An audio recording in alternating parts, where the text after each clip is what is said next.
Nag-umpisa na ang malaking problema ng Los Angeles Lakers at triple-double ni Luka hindi umubra sa Brooklyn Nets.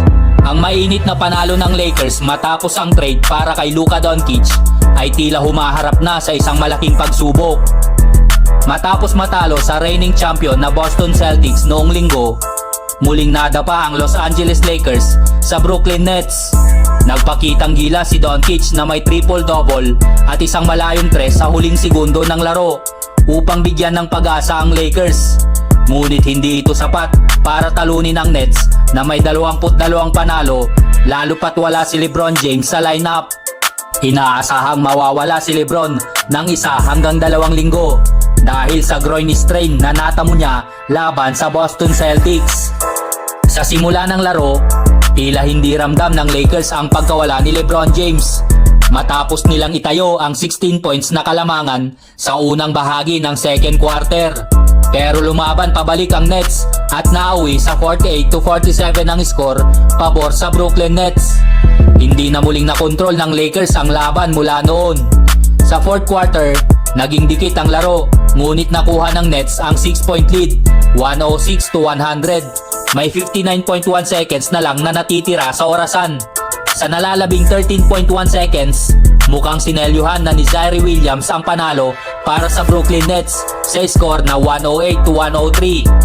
Gayunpaman, hindi pa rin sumuko si Doncic at nakapagtala ng isang pull-up 3 mula sa 35 feet na nagbawas ng lamang ng Nets sa 108-106. May 9.1 seconds na lang ang natitira. Pero nagkamali ang Lakers sa depensa nang payagan si Noah Clowney na makakuha ng libreng dunk sa inbound play ng Brooklyn Nets at tuluyang sinira ang pag-asang makuha ang panalo.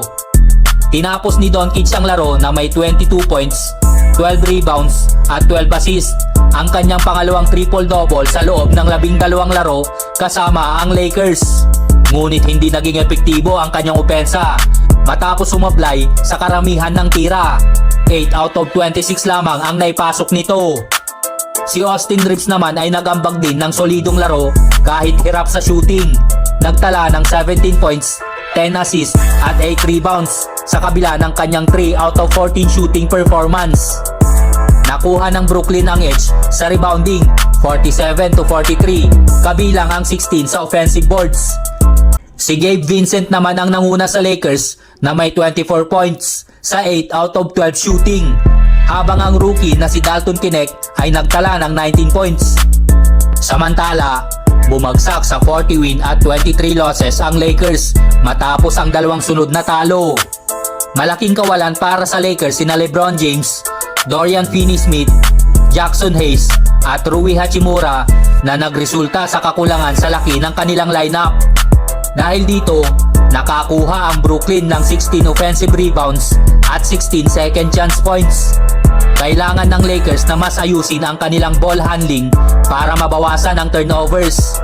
Ano kayang masasabi natin dito mga chong? Kaya bang pangunahan ni Luka ang Lakers habang wala si LeBron James? Mag-comment lang sa baba at pag-usapan natin yan. Vincent bounces, extra, cut!